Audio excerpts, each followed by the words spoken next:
हाँ जी, अभी पिछली वीडियो मैंने देखी कि वो वैलेंस पे जाके अटक गई, वीडियो करप्ट हो गई। मैं पूरा पढ़ा चुका था, अब दोबारा बताना पड़ेगा। देखिए, तो जब सेमीकंडक्टर गर्म होने लगेगा तो इलेक्ट्रॉन वैलेंस बैंड से कंडक्शन बैंड में ज्यादा कूदेंगे। अगर वो ज्यादा कूदेंगे तो करंट भी ज्यादा बनेगा। इसलिए होता क्या है फॉरवर्ड कैरेक्टरिस्टिक में कि पहले तो करंट जीरो रहता है, फिर थोड़ा बढ़ता है, फिर एक टाइम के बाद बहुत तेजी से करंट बढ़ने लगता है। जिस वोल्टेज के बाद करंट तेजी से बढ़ने लगता है उस पर्टिकुलर वोल्टेज को बोलते हैं नी वोल्टेज। उस पर्टिकुलर वोल्टेज को बोलते हैं नी वोल्टेज।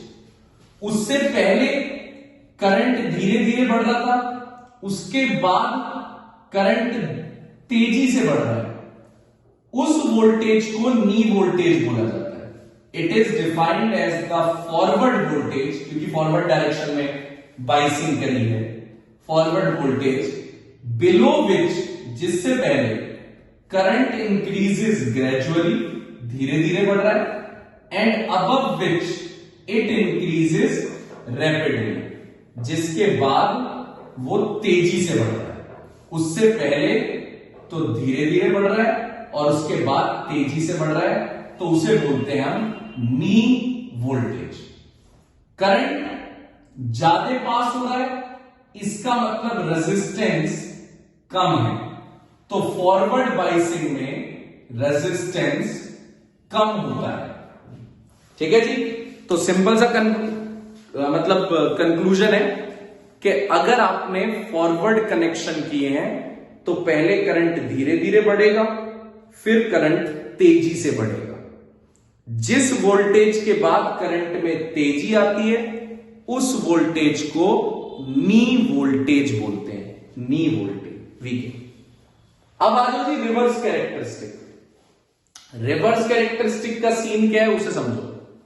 रिवर्स कैरेक्टरिस्टिक में पहले तो करंट, देखो मैंने थर्ड क्वाड्रेंट में बनाया क्योंकि रिवर्स कैरेक्टरिस्टिक का मतलब वोल्टेज भी नेगेटिव, करंट भी नेगेटिव। तो पहले तो करंट ना के बराबर होता है। यहां करंट मिली एम्पियर में था, यहां इतना कम करंट है कि माइक्रो एम्पियर में। तो पहले तो करंट ना के बराबर जाता है, फिर एकदम से एक पर्टिकुलर वोल्टेज पे करंट इंफिनिटी पहुंच जाता है, यानी डायोड का खराब होना तय है, क्योंकि करंट कहां पहुंच गया, इंफिनिटी। और इंफिनिटी करंट को कोई डायोड थोड़ा ये वाला संभालेगा। इसलिए पहले तो ना के बराबर करंट था, फिर एकदम से करंट इंफिनिटी पहुंच गया। उस पर्टिकुलर वोल्टेज को जब करंट इंफिनिटी पहुंच जाता है उस वोल्टेज को बोलते हैं ब्रेक डाउन वोल्टेज या जीनर वोल्टेज। ब्रेक डाउन या जीनर वोल्टेज, क्योंकि ब्रेक डाउन हो गया, डायोड खराब हो गया, करंट इंफिनिटी पहुंच गया, डायोड खराब हो गया, तो बेकार चीज हो गई। वही दिखाया है यहां, एकदम रद्दी चीज है। ठीक है, वहां कम से कम पहले भी करंट ग्रेजुअल था, फिर रैपिड था। यहां तो पहले करंट बिल्कुल निकम्मा खराब था और फिर पहुंच गया इंफिनिटी। यानी वही बात हो गई कि पहले तो भूखा मार दिया और फिर खाना दिया तो इतना दिया कि पेट फाड़ दिया। अच्छा एग्जांपल है ना, अच्छा लग रहा है मुझे भी। पहले भूखा मार दिया, फिर खाना दिया तो पेट फाड़ दिया, तो दोनों ही बेकार है हमारे लिए।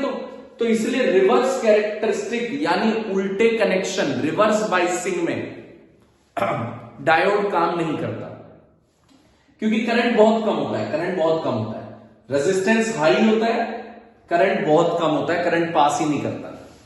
और फॉरवर्ड में करंट ज्यादा होता है क्योंकि रेजिस्टेंस लो होता है। रिवर्स में रेजिस्टेंस हाई होता है इसलिए करंट कम।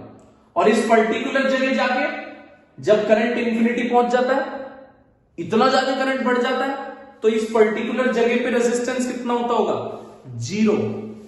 रेजिस्टेंस है ही नहीं यहां पे, तभी तो करंट इंफिनिटी पहुंच गया। तो दो तरह की कैरेक्टरिस्टिक होती है, फॉरवर्ड रिवर्स, फॉरवर्ड में करंट धीरे धीरे बढ़ता है फिर तेजी से बढ़ता है, रिवर्स में पहले करंट ना के बराबर बढ़ता है, ना के बराबर किसी काम का नहीं है, फिर एकदम इंफिनिटी पहुंच जाता है। सिंपल। फॉरवर्ड में जिस वोल्टेज के बाद तेजी आती है उस वोल्टेज को बोलते हैं ब्रेक डाउन वोल्टेज। रिवर्स में जिस वोल्टेज पे पहुंच के करंट इंफिनिटी पहुंच जाता है, उल्टा बोल दिया मैंने। फॉरवर्ड में जिस वोल्टेज के बाद तेजी आती है उसे बोलते हैं नी वोल्टेज, और रिवर्स में जिस वोल्टेज के बाद इंफिनिटी पहुंच जाता है उसे बोलते हैं break down voltage. Break down, simple concept. ठीक है जी। तो पहली वीडियो टूट के कंप्लीट हुई, 2 में थी ये एक ही। अब आगे देखते हैं।